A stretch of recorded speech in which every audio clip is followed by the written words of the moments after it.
ਜਿਹੜਾ ਸੰਬੰਧਿਤ ਹੈ ਬੱਚਾ ਤੇ ਸਥਾਨਕ ਸ਼ਿਵਾਲਿਕ ਪਬਲਿਕ ਸਕੂਲ ਹੈ ਉੱਥੋਂ ਦਾ ਵਿਦਿਆਰਥੀ ਹੈ ਤੇ ਇਹਦੇ ਜਿਹੜੇ ਮਾਪਿਓ ਨੇ ਡਾਕਟਰ ਮਨਪ੍ਰੀਤ ਕੌਰ ਤੇ ਸੁਖਿੰਦਰਦੀਪ ਸਿੰਘ ਉਹ ਪਰਮਾਰ ਹਸਪਤਾਲ ਆ ਕਿ ਉੱਥੇ ਉਹ ਕੰਮ ਕਰਦੇ ਨੇ ਤੇ ਉਹਨਾਂ ਨੇ ਦੱਸਿਆ ਕਿ 5 ਸਾਲਾ ਪੁੱਤਰ ਤੇਗਵੀਰ ਸਿੰਘ ਨੇ ਅਫਰੀਕਾ ਮਹਾਦੀਪ ਪਰਬਤ ਦੀ ਸਭ ਤੋਂ ਉੱਚੀ ਚੋਟੀ ਤੇ ਪੁੱਜ ਕੇ ਇਤਿਹਾਸ ਸਿਰਜਿਆ।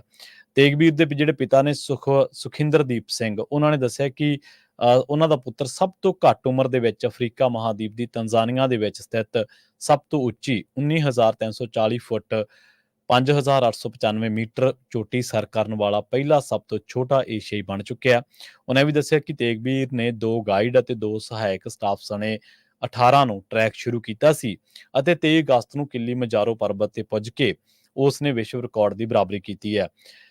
ਇਸ ਤੋਂ ਪਹਿਲਾਂ ਸਾਈਬੇਰੀਆ ਰੂਸ ਦੇ 5 ਸਾਲਾ ਅਗਨ ਜੇਨ ਨੇ ਸਭ ਤੋਂ ਘੱਟ ਉਮਰ ਦੇ ਵਿੱਚ ਇਹ ਕਾਰਨਾਮਾ ਕੀਤਾ ਸੀ। ਉਹਨੇ ਦੱਸਿਆ ਕਿ ਕੋਚ ਵਿਕਰਮਜੀਤ ਘੁੰਮਣ ਦਾ ਇਸ ਪ੍ਰਾਪਤੀ ਦੇ ਵਿੱਚ ਵੱਡਾ ਯੋਗਦਾਨ ਹੈ ਤੇ 30 ਅਗਸਤ ਨੂੰ ਉਹ ਰੂਪਨਗਰ ਪੁੱਜ ਜਾਣਗੇ। ਇਸੇ ਤਰ੍ਹਾਂ ਆਪਾਂ ਕੱਲ ਪਰਸੋਂ ਗੱਲ ਕੀਤੀ ਸੀ ਆਸਟ੍ਰੇਲੀਅਨ ਕ੍ਰਿਕਟ ਟੀਮ ਦੇ ਬਾਰੇ, ਜਿਸ ਟੀਮ ਦੇ ਵਿੱਚ 3 ਪੰਜਾਬੀ ਕੁੜੀਆਂ ਨੂੰ ਸ਼ਾਮਲ ਕੀਤਾ ਗਿਆ। ਉਹਨਾਂ ਦੇ ਵਿੱਚੋਂ ਹਸਰਤ ਕੌਰ ਗਿੱਲ ਨੇ ਤਰਨਤਾਰਨ ਜ਼ਿਲ੍ਹੇ ਦਾ ਇੱਕ ਛੋਟਾ ਜਿਹਾ ਪਿੰਡ ਆ, ਉੱਥੇ ਉਹਨਾਂ ਦਾ ਜਨਮ ਹੋਇਆ ਸੀ। ਗੱਡੀਵਿੰਡ ਜਿਹੜਾ ਪਿੰਡ ਹੈ ਗੰਡੀਵਿੰਡ, ਉੱਥੇ ਉਹਨਾਂ ਦਾ ਜਨਮ ਹੋਇਆ ਸੀਗਾ ਤੇ ਇਸ ਟਾਈਮ ਉਹ ਆਸਟ੍ਰੇਲੀਆ ਦੇ ਵਿੱਚ ਖੇਡਣਗੇ, ਆਸਟ੍ਰੇਲੀਆ ਦੀ ਟੀਮ ਦੇ ਲਈ ਖੇਡਣਗੇ ਤੇ ਪਰ ਉਹ ਛੋਟੀ ਜਿਹੀ ਉਮਰ ਦੇ ਵਿੱਚ ਹੀ ਜਿਹੜਾ ਉਹ ਆਸਟ੍ਰੇਲੀਆ ਉਹਨਾਂ ਦੇ ਮਾਪੇ ਚਲੇ ਗਏ ਸਨ ਕੰਮਕਾਰ ਸੁਨਹਿਰੇ ਭਵਿੱਖ ਦੀ ਤਲਾਸ਼ ਦੇ ਵਿੱਚ ਤੇ ਹੁਣ ਉਹਨਾਂ ਦੀ ਉਮਰ 18 ਸਾਲ ਆ। ਜਦੋਂ ਉਹਨਾਂ ਦੇ ਮਾਪੇ ਗਏ ਸਨ ਤਾਂ ਉਹਨਾਂ ਦੀ ਉਮਰ 4 ਸਾਲ ਸੀਗੀ ਤੇ ਕਹਿਣ ਤੋਂ ਭਾਵ ਇਹ ਹੈ ਕਿ ਜਿਨ੍ਹਾਂ ਲੋਕਾਂ ਦੇ ਵਿੱਚ ਜਜ਼ਬਾ ਹੁੰਦਾ, ਜਿਨ੍ਹਾਂ ਲੋਕਾਂ ਦੇ ਵਿੱਚ ਇਹ ਦਮ ਹੁੰਦਾ, ਇਹ ਭਾਵਨਾ ਹੁੰਦੀ ਹੈ, ਜਜ਼ਬਾ ਹੁੰਦਾ ਕਿ ਅਸੀਂ ਅੱਗੇ ਵਧਣਾ, ਅਸੀਂ ਆਪਣੀ ਜ਼ਿੰਦਗੀ ਦੇ ਵਿੱਚ ਕੋਈ ਮੁਕਾਮ ਹਾਸਲ ਕਰਨਾ ਹੈ, ਉਹ ਛੋਟੀ ਉਮਰ ਤੋਂ ਹੀ ਆਪਣੇ ਜਿਹੜੇ ਉਪਰਾਲੇ ਨੇ ਉਹ ਸ਼ੁਰੂ ਕਰ ਦਿੰਦੇ ਨੇ। ਜਾਂ ਦੂਜੇ ਪਾਸੇ ਇਹ ਕਹਿ ਲਓ ਕਿ ਜਿਹੜੇ ਬੱਚਿਆਂ ਨੂੰ ਚੰਗੀ ਗਾਈਡੈਂਸ ਮਿਲ ਜਾਂਦੀ ਹੈ ਤੇ ਨਾਲ ਉਹਨਾਂ ਦੇ ਆਪਣੇ ਵਿੱਚ ਵੀ ਕੋਈ ਜਜ਼ਬਾ ਹੁੰਦਾ ਕਰਨ ਦਾ, ਤਾਂ ਉਹ ਵੀ ਕਈ ਵਾਰੀ ਬਹੁਤ ਅੱਛੇ ਕਾਰਨਾਮੇ ਕਰ ਦਿਖਾਉਂਦੇ ਨੇ। ਤੇ ਗੱਲ ਪੰਜਾਬੀ ਖੂਨ ਦੀ ਕਰੀਏ, ਪੰਜਾਬੀ ਖੂਨ ਅਜਿਹਾ ਹੈ ਕਿ ਇਹਨੂੰ ਕਿਤੇ ਜੇ ਸੇਧ ਮਿਲ ਜੇ ਤਾਂ ਫਿਰ ਇਹ ਮਜ਼ਾਇਲ ਵਰਗ ਹੈ, ਫਿਰ ਇਹ ਰਬੜ ਵਾਂਗੂ ਵੱਧਦਾ, ਚਾਹੇ ਉਹ ਖੇਡ ਦਾ ਮੈਦਾਨ ਹੋਵੇ, ਚਾਹੇ ਉਹ ਕੋਈ ਹੋਰ ਜਿਹੜੇ ਕਾਰਨਾਮੇ ਸਰੀਰ ਦੇ ਤੌਰ ਤੇ ਜਾਂ ਮੱਲਾ ਮਾਰਨ ਦੇ ਤੌਰ ਤੇ ਦੇਖਣੇ ਹੋਣ। ਪੋਲੀਟਿਕਸ ਕੋਈ ਅਜਿਹੀ ਚੀਜ਼ ਨਹੀਂ ਹੈ ਜਿਹੜੀ ਪੰਜਾਬੀਆਂ ਲਈ ਅਣਸੁਲਝੀ ਹੋਵੇ। ਕੈਨੇਡਾ ਦੀ ਪੋਲੀਟਿਕਸ ਦੇਖ ਲਓ, ਅਮਰੀਕਾ ਦੀ ਦੇਖ ਲਓ ਜਾਂ ਹੋਰ ਨਿਊਜ਼ੀਲੈਂਡ ਆਸਟ੍ਰੇਲੀਆ ਦੀ ਦੇਖ ਲਓ, ਝੰਡੇ ਕੱਢੇ ਪਏ ਆ। ਕਾਰੋਬਾਰ ਕੋਈ ਅਜਿਹਾ ਨਹੀਂ ਹੈ ਜਿਹੜਾ ਪੰਜਾਬੀਆਂ ਦੀ ਪਹੁੰਚ ਦੇ ਵਿੱਚ ਨਾ ਹੋਵੇ ਜਾਂ ਪੰਜਾਬੀਆਂ ਦੀ ਸਮਝੋਂ ਬਾਹਰ ਹੋਵੇ।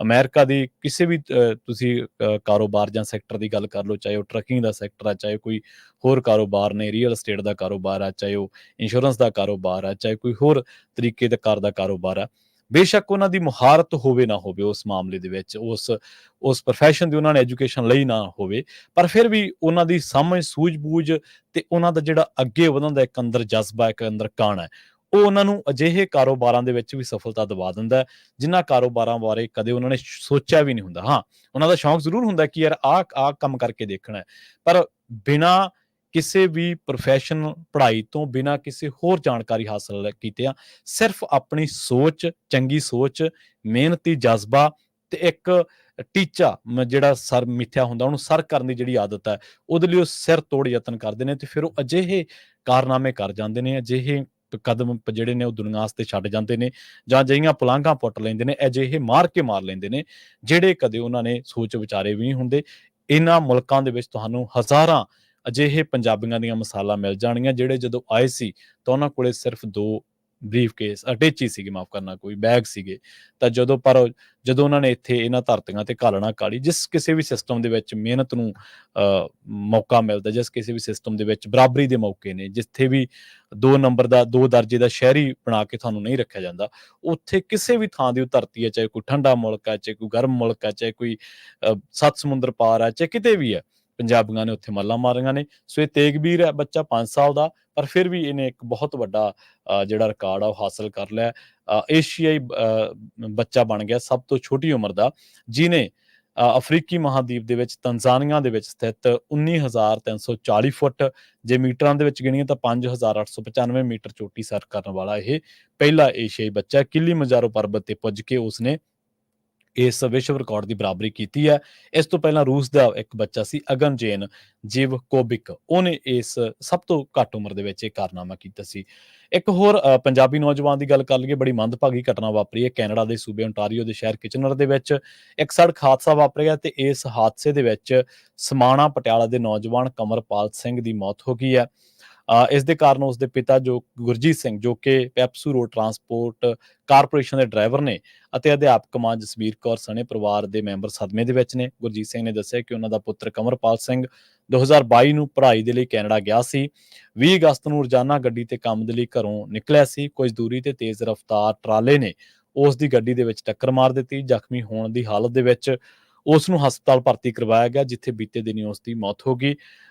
ਪਰਿਵਾਰਕ ਮੈਂਬਰਾਂ ਨੇ ਸਰਕਾਰ ਤੋਂ, ਪੰਜਾਬ ਸਰਕਾਰ ਤੋਂ ਜਾਂ ਭਾਰਤ ਸਰਕਾਰ ਤੋਂ ਉਸਦੀ ਜਿਹੜੀ ਮ੍ਰਿਤਕ ਦੇਹ ਹੈ ਉਹਨੂੰ ਪੰਜਾਬ ਪਹੁੰਚਾਉਣ ਦੀ ਗੱਲ ਕੀਤੀ ਹੈ। ਤੇ ਜਿਵੇਂ ਆਪਾਂ ਕਿਹਾ ਕਿ ਸੰਘਰਸ਼ ਦੀ ਗੱਲ, ਪੰਜਾਬੀਆਂ ਦੀ ਗੱਲ ਕਰਕੇ ਹਟਿਆ ਆਪਾਂ, ਬਹੁਤ ਜਿਹੜੇ ਪੰਜਾਬੀ ਨੌਜਵਾਨ ਧੀਆਂ ਪੁੱਤ ਨੇ, ਮੁੰਡੇ ਕੁੜੀਆਂ ਨੇ, ਉਹ ਬਹੁਤ ਸੁਨਹਿਰੇ ਭਵਿੱਖ ਦੀ ਤਲਾਸ਼ ਦੇ ਵਿੱਚ, ਬਹੁਤ ਸੁਨਹਿਰੀ ਸੁਪਨੇ ਲੈ ਕੇ ਇਹਨਾਂ ਮੁਲਕਾਂ ਦੇ ਵਿੱਚ ਉਤਰਦੇ ਨੇ, ਪਰ ਕਈ ਵਾਰ ਕੰਮਕਾਰ ਕਰਦਿਆਂ, ਕਈ ਵਾਰੀ ਆਵਾਜਾਈ ਦੇ ਵਿੱਚ ਵਿਚਰਦਿਆਂ, ਕਈ ਵਾਰੀ ਸੜਕਾਂ ਦੇ ਉੱਤੇ, ਕਈ ਵਾਰੀ ਕੰਮਕਾਰ ਵਾਲੀ ਥਾਂ ਤੇ, ਜਾਂ ਕਿਸੇ ਗੈਰ ਸਮਾਜੀ ਅਨਸਰ ਦੇ ਨਾਲ ਵਾਹ ਪੈਣ ਕਰਕੇ ਉਹਨਾਂ ਦੇ ਨਾਲ ਅਜਿਹੀਆਂ ਘਟਨਾਵਾਂ ਵਾਪਰ ਜਾਂਦੀਆਂ, ਜਿਨ੍ਹਾਂ ਘਟਨਾਵਾਂ ਤੋਂ ਬਾਅਦ ਉਹਨਾਂ ਦੇ ਮਾਪਿਆਂ ਦਾ ਇਹੋ ਜਿਹੇ ਸਦਮਿਆਂ ਤੇ ਆਪਣੇ ਜੀਅ ਨੂੰ ਗਵਾਉਣ ਦਾ ਜਿਹੜਾ ਦੁੱਖ ਆ, ਉਹਦੇ ਵਿੱਚੋਂ ਬਾਹਰ ਨਿਕਲਣਾ ਬਹੁਤ ਔਖਾ ਹੋ ਜਾਂਦਾ ਹੈ।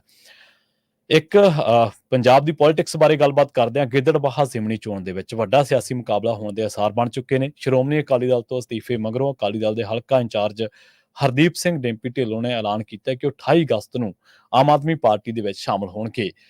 ਡਿੰਪੀ ਢਿੱਲੋਂ ਦੇ ਰਲੇਵੇਂ ਦਾ ਆਧਾਰ ਜ਼ਿਮਨੀ ਚੋਣ ਦੇ ਵਿੱਚ ਉਹਨਾਂ ਦੀ ਆਪ ਦੀ ਟਿਕਟ ਦਾ ਵਾਅਦਾ ਦੱਸਦੇ ਨੇ। ਮੌਜੂਦਾ ਘਟਨਾਕ੍ਰਮ ਦੇ ਮੁਤਾਬਕ ਸੁਖਬੀਰ ਬਾਦਲ ਦੇ ਗਿੱਦੜਬਾਹਾ ਹਲਕੇ ਤੋਂ ਜ਼ਿਮਨੀ ਚੋਣ ਲੜਨ ਦੀ ਪੂਰੀ ਸੰਭਾਵਨਾ ਹੈ। ਇਸ ਦੀ ਪੁਸ਼ਟੀ ਪਿੰਡ ਬਾਦਲ ਦੇ ਵਿੱਚ ਸੁਖਬੀਰ ਦੀ ਗਿੱਦੜਬਾਹਾ ਹਲਕੇ ਦੀ ਵਰਕਰ ਮੀਟਿੰਗ ਤੋਂ ਹੁੰਦੀ ਜਾਪ ਰਹੀ ਹੈ।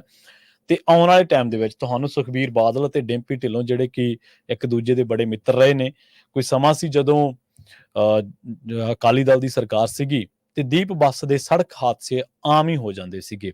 ਦੀਪ ਬੱਸ ਜਿਹੜੀ ਦੀਪ ਟਰਾਂਸਪੋਰਟ ਆ, ਉਹ ਡਿੰਪੀ ਢਿੱਲੋਂ ਦੀ ਟਰਾਂਸਪੋਰਟ ਹੈ।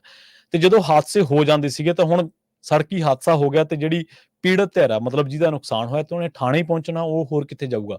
ਉਹ ਜਦੋਂ ਪੁਲਿਸ ਕੋਲੇ ਜਾਂਦੇ ਸੀਗੇ ਤਾਂ ਪੁਲਿਸ ਪਹਿਲਾਂ ਤਾਂ ਕਹਿੰਦੀ ਸੀਗੀ ਜੀ ਕੋਈ ਨਾ, ਦੇਖ ਲੈਂਦੇ ਆ, ਕਰ ਲੈਂਦੇ ਆ। ਬਾਅਦ ਦੇ ਵਿੱਚ ਸਿੱਧਾ ਕਈ ਥਾਵਾਂ ਤੇ ਲੋਕਾਂ ਨੂੰ ਇਹ ਜਵਾਬ ਮਿਲਿਆ ਕਿ ਜੇ ਸਮਝੌਤਾ ਕਰਨਾ ਤਾਂ ਕਰ ਲਓ, ਨਹੀਂ ਵੱਟਾ ਤੁਹਾਡਾ ਕੁਛ ਨਹੀਂ ਜਾਣਾ। ਮਤਲਬ ਇੱਕ ਨਿਆਂ ਦੇਣ ਵਾਲੀ ਜਿਹੜੀ ਇੱਕ ਸੰਵਿਧਾਨਕ ਪ੍ਰਬੰਧਨ ਆ, ਜਿਹਨੂੰ ਤਨਖਾਹਾਂ ਵੀ ਲੋਕਾਂ ਦੇ ਟੈਕਸਾਂ 'ਚ ਜਾਂਦੀਆਂ ਨੇ, ਉਹਦੇ ਵਿੱਚ ਵਿਚਰਦੇ ਕੁਝ ਲੋਕ ਸੱਤਾ ਤੋਂ ਡਰ ਕੇ, ਕਿਉਂਕਿ ਉਦੋਂ ਅਕਾਲੀ ਦਲ ਦੀ ਸਰਕਾਰ ਸੀ, ਜਾਂ ਸੱਤਾ ਦੇ ਚਾਪਲੂਸ ਬਣ ਕੇ ਕਹਿ ਲਓ, ਉਹ ਕਹਿੰਦੇ ਸੀ ਲੋਕਾਂ ਨੂੰ ਕਿ ਤੈਨੂੰ ਨਿਆਂ ਨੂੰ ਨਹੀਂ ਅਸੀਂ ਲੈ ਕੇ ਦੇਣਾ, ਤੈਨੂੰ ਅਸੀਂ ਇਹ ਨਹੀਂਗਾ ਕਿ ਅਸੀਂ ਕੱਲ ਨੂੰ ਡਿੰਪੀ ਢਿੱਲੋਂ ਜਾਂ ਉਹਦੇ ਡਰਾਈਵਰ ਨੂੰ ਜਾਂ ਉਹਦੇ ਕੰਡਕਟਰ ਨੂੰ ਇੱਥੇ ਲਿਆ ਕੇ ਕਟਹਿਰੇ ਦੇ ਵਿੱਚ ਖੜਾ ਕਰ ਦਾਂਗੇ, ਉਹਦੀਆਂ ਤਰੀਕਾਂ ਪਵਾਵਾਂਗੇ ਤੇ ਉਹਨੂੰ ਸਜ਼ਾ ਦਿਵਾਵਾਂਗੇ। ਇਹ ਨਹੀਂ ਹੋ ਸਕਣਾ। ਚੰਨੋ ਪਿੰਡ ਦੇ ਵਿੱਚ ਸਭ ਤੋਂ ਪਹਿਲਾ ਇੱਕ ਹਾਦਸਾ ਹੋਇਆ ਸੀ। ਉੱਥੇ ਇੱਕ ਛੋਟੀ ਬੱਚੀ ਦੀਪ ਬੱਸ ਦੇ ਐਕਸੀਡੈਂਟ ਨਾਲ ਮਰ ਗਈ ਸੀ, ਉਹਦੀ ਮੌਤ ਹੋ ਗਈ ਸੀਗੀ। ਉਸ ਤੋਂ ਬਾਅਦ ਕਈ ਥਾਵਾਂ ਤੇ ਇਹ ਘਟਨਾਵਾਂ ਵਾਪਰੀਆਂ। ਇੱਕ ਦੌਰ ਸੀ 2013, 14 ਦਾ, 15 ਦਾ, 16 ਦਾ ਕਹਿ ਲਓ। ਚਲੋ ਉਸ ਤੋਂ ਬਾਅਦ ਤਾਂ ਡਾਊਨਫਾਲ ਸ਼ੁਰੂ ਹੋ ਗਿਆ ਸੀਗਾ। ਉਦੋਂ ਕਿਸੇ ਪੰਜਾਬ ਦੇ ਅਫਸਰ ਦੇ ਵਿੱਚ ਇੰਨੀ ਜ਼ਰੂਰਤ ਨਹੀਂ ਸੀ ਕਿ ਉਹ ਦੀਪ ਬੱਸ ਜਾਂ ਕਿਸੇ ਹੋਰ ਪ੍ਰਾਈਵੇਟ ਟਰਾਂਸਪੋਰਟ ਤੋਂ ਇਹ ਪੁੱਛ ਲਵੇ ਕਿ ਤੈਨੂੰ ਅੱਡੇ ਦੇ ਵਿੱਚ ਕਿੰਨਾ ਟਾਈਮ ਮਿਲਿਆ, ਕਿੰਨੇ ਟਾਈਮ ਤੇ ਤੂੰ ਤੁਰਨਾ ਹੈ, ਕਿੰਨੇ ਟਾਈਮ ਤੇਰਾ ਅਗਲਾ ਬਾਈਪਾਸ ਤੇ। ਨਹੀਂ, ਰੋਡਵੇਜ਼ ਦੀਆਂ ਬੱਸਾਂ ਨੂੰ ਟਾਈਮ ਉਹਨਾਂ ਦਾ ਕੱਟ ਕੇ, ਉਹਨਾਂ ਦੀ ਕੱਟ ਵੱਢ ਕਰਕੇ, ਜਾਂ ਜੋ ਵੀ ਹੈ, ਉਹਨਾਂ ਨੂੰ ਰੋਕ ਕੇ, ਡਰਾ ਕੇ, ਧਮਕਾ ਕੇ, ਕਿਉਂਕਿ ਰੋਡਵੇਜ਼ ਦੇ ਵਿੱਚ ਜਾਂ ਕਿਤੇ ਵੀ ਸਰਕਾਰੀ ਮਹਿਕਮੇ 'ਚ ਕੰਮ ਕਰਨ ਵਾਲੇ ਨੇ ਤਨਖਾਹ ਤਾਂ ਸਰਕਾਰ ਤੋਂ ਲੈਣੀ ਹੈ ਨਾ। ਤੇ ਜੇ ਉਹਨੂੰ ਇਹੀ ਕਹਿਤਾ ਮਾਤਰ ਨੂੰ, ਜਿਹਦੀ 25-26 ਹਜ਼ਾਰ ਜਾਂ 30-32 ਹਜ਼ਾਰ 35 ਹਜ਼ਾਰ ਤਨਖਾਹ, ਜੇ ਉਹਨੂੰ ਇਹੀ ਕਹਿਤਾ ਕਿ ਤੈਨੂੰ ਚੱਕ ਕੇ ਮਾਰਾਂਗੇ ਉਧਰ ਰੂਪਨਗਰ, ਅਗਲਾ ਕਹਿੰਦਾ ਬਈ ਠੀਕ ਹੈ, ਜਿਵੇਂ ਜੋ ਜੀ ਆਉਂਦਾ। ਜਦੋਂ ਸੀਨੀਅਰ ਅਫਸਰ ਨਹੀਂ ਬੋਲਦੇ ਤੇ ਮੈਂ ਖਿੱਬੜ ਕੇ ਕੀ ਲੈਣਾ। ਔਰ ਇਹ ਇਕੱਲਾ ਇਹ ਨਹੀਂ ਸੀਗਾ, ਦਬਕਾ ਇੱਕ ਹੋਰ ਵੀ ਵੱਜਦਾ ਸੀਗਾ ਕਿ ਤੈਨੂੰ ਘੇਰ ਕੇ ਚੌਂਕ ਦੇ ਉੱਤੇ ਤੈਨੂੰ ਜ਼ਲੀਲ ਕਰਾਂਗੇ ਤੇ ਤੈਨੂੰ 4 ਚਪੇੜੇ ਮਾਰਾਂਗੇ, ਤੇ ਉਸ ਤੋਂ ਬਾਅਦ ਵੀ ਤਾਂ ਟਿਕੇਗਾ ਹੀ ਨਾ, ਉਦੋਂ ਬਾਅਦ ਵੀ ਤਾਂ ਹੱਕ ਦੀ ਗੱਲ ਕਰਨੋਂ ਹਟੇਗਾ ਹੀ ਨਾ, ਫਿਰ ਚੁੱਪ ਕਰ ਜਾ ਬਸ। ਤੇ ਲੋਕਾਂ ਨੇ ਇਸ ਤਰੀਕੇ ਦੇ ਨਾਲ ਡੰਗ ਟਪਾਇਆ। ਉਦੋਂ ਗੁੰਡਾਗਰਦੀ, ਚਾਹੇ ਉਹ ਕਾਨੂੰਨਨ ਹੋਵੇ ਤੇ ਚਾਹੇ ਉਹ ਸ਼ਰੇਆਮ ਗੁੰਡਾਗਰਦੀ ਹੋਵੇ, ਇੱਕ ਲੱਠ ਮਾਰਾਂ ਵਾਲੀ ਗੁੰਡਾਗਰਦੀ, ਉਹ ਦੇਖੀ ਲੋਕਾਂ ਨੇ।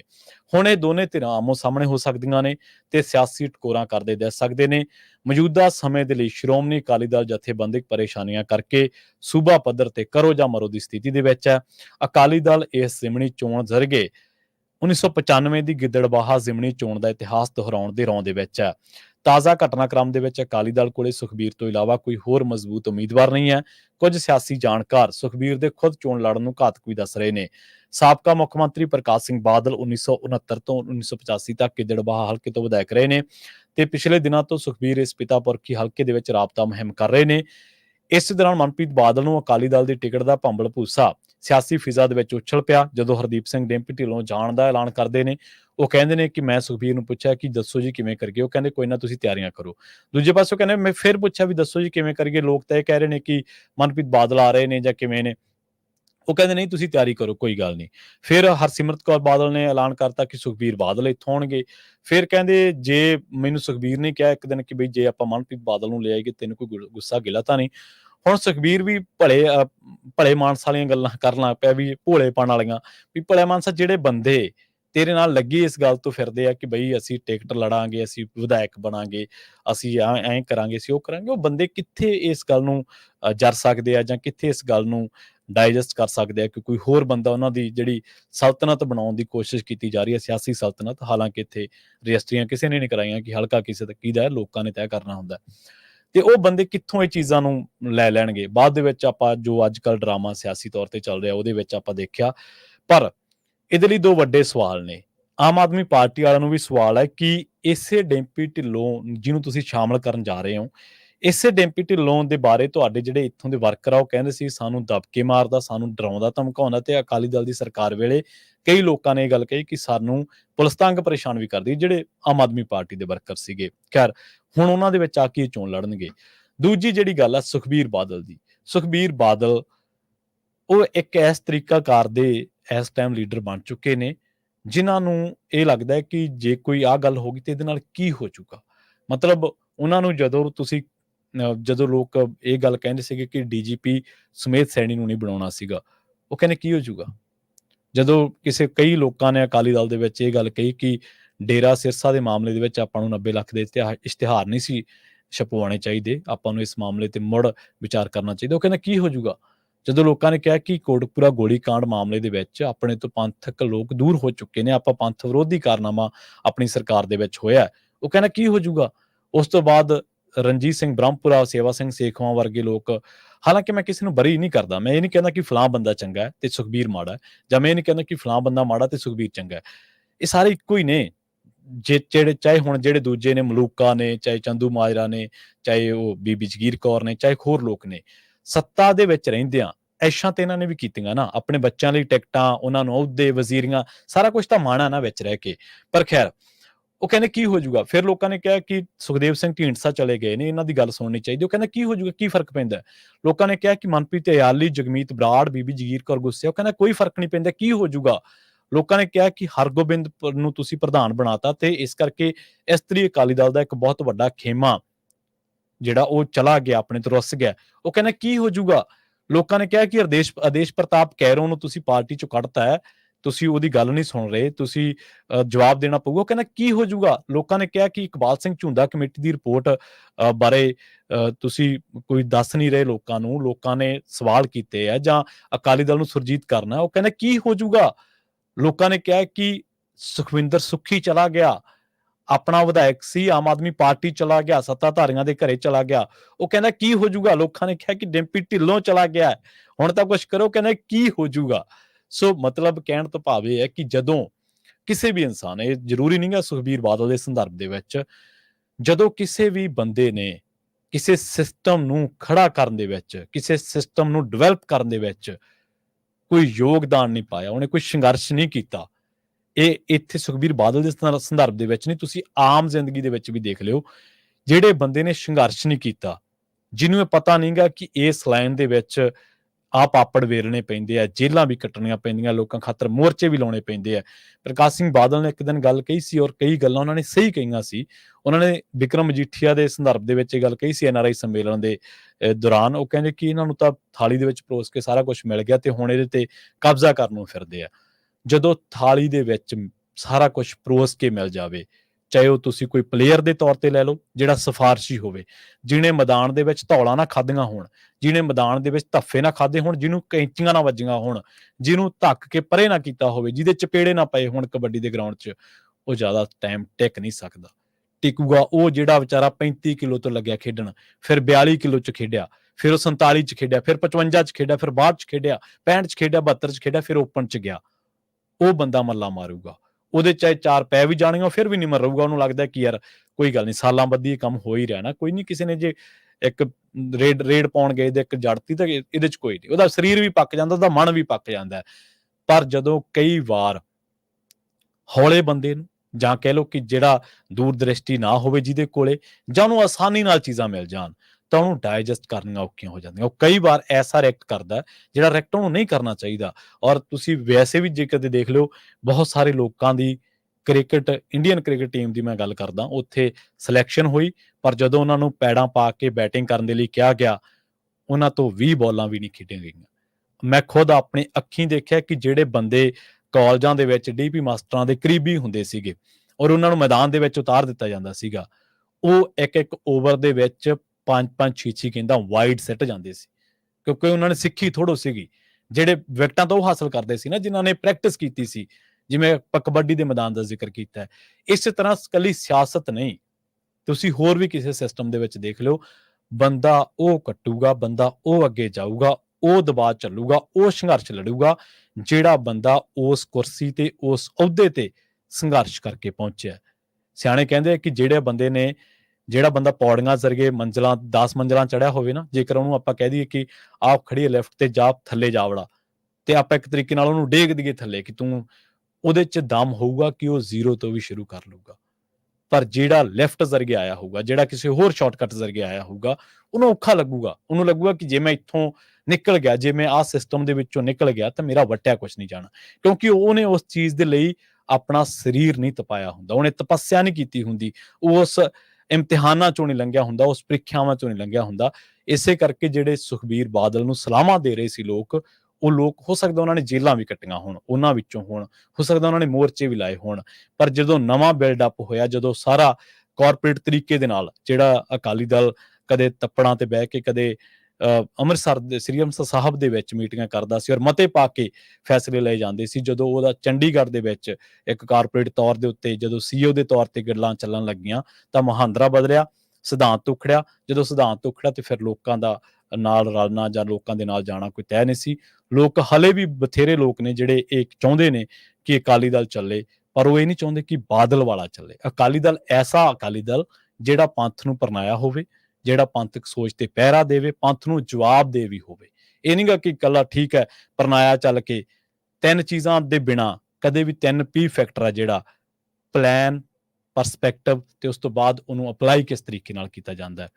ਪਲਾਨ, ਤੁਹਾਡੇ ਕੋਲ ਪ੍ਰੋਬਲਮ ਕੀ ਹੈ ਤੁਹਾਡੀ, ਪਹਿਲੀ ਗੱਲ ਤਾਂ ਪਹਿਲਾ P ਫੈਕਟਰ ਹੈ ਜਿਹੜਾ ਕਿ ਸਮੱਸਿਆ ਕੀ ਹੈ ਸਾਡੇ ਮੂਹਰੇ। ਜਿੰਨਾ ਚਿਰ ਅਸੀਂ ਉਹਨੂੰ ਐਗਜ਼ਾਮਿਨ ਨਹੀਂ ਕਰਦੇ, ਜਿੰਨਾ ਚਿਰ ਉਹਨੂੰ ਅਸੀਂ ਐਨਾਲਾਈਜ਼ ਨਹੀਂ ਕਰਦੇ, ਉਹਨਾਂ ਚਿਰ ਅਸੀਂ ਪਲਾਨ ਨਹੀਂ ਬਣਾ ਸਕਦੇ। ਔਰ ਜਦੋਂ ਅਸੀਂ ਸਮੱਸਿਆ ਨੂੰ, ਪ੍ਰੋਬਲਮ ਨੂੰ ਦੇਖ ਕੇ ਪਲਾਨ ਬਣਾਉਣਾ, ਦੂਜਾ P ਆ ਜਾਂਦਾ ਪਲਾਨ ਬਣਾਉਣੇ, ਤਾਂ ਫਿਰ ਅਸੀਂ ਬਹੁਤ ਸਾਰੀਆਂ ਚੀਜ਼ਾਂ ਨੂੰ ਦੇਖਦੇ ਹਾਂ। ਤੇ ਜਦੋਂ ਪਲਾਨ ਦੇ ਵਿੱਚ ਪਰਸਪੈਕਟਿਵ ਨਾ ਹੋਵੇ, ਤੀਜਾ P ਨਾ ਹੋਵੇ, ਤਾਂ ਉਹ ਪਲਾਨ ਵੀ ਕੋਈ ਬਹੁਤਾ ਵਧੀਆ ਨਹੀਂ ਹੁੰਦਾ। ਭਾਵੇਂ ਉਹ ਠੀਕ ਹੈ, ਸਮੱਸਿਆ ਨੂੰ ਧਿਆਨ ਦੇ ਵਿੱਚ ਰੱਖ ਕੇ ਤਾਂ ਉਹ ਠੀਕ ਹੋ ਸਕਦਾ, ਪਰ ਅੱਗੇ ਕਿਵੇਂ ਲਿਜਾਣਾ ਉਹਨੂੰ, ਪਰਸਪੈਕਟਿਵ ਤੋਂ ਬਿਨਾਂ ਚੀਜ਼ਾਂ ਅੱਗੇ ਨਹੀਂ ਵਧਦੀਆਂ। ਸੋ ਬਹੁਤ ਸਾਰੀਆਂ ਚੀਜ਼ਾਂ ਨੇ ਸਿਆਸੀ ਤੌਰ ਦੇ ਉੱਤੇ, ਔਰ ਅੱਜ ਵੀ ਇੱਕ ਅਜਿਹੀ ਪਾਰਟੀ ਦਾ, ਇੱਕ ਅਜਿਹੀ ਧਿਰ ਦਾ ਖਲਾਇਆ ਪੰਜਾਬ ਦੀ ਸਿਆਸਤ ਦੇ ਵਿੱਚ, ਜਿਹੜੀ ਪੰਜਾਬ ਦੇ ਐਂਗਲ ਤੋਂ ਚੀਜ਼ਾਂ ਨੂੰ ਸੋਚੇ, ਜਿਹੜੇ ਪੰਜਾਬੀਆਂ ਦੇ ਐਂਗਲ ਤੋਂ ਚੀਜ਼ਾਂ ਨੂੰ ਸੋਚੇ।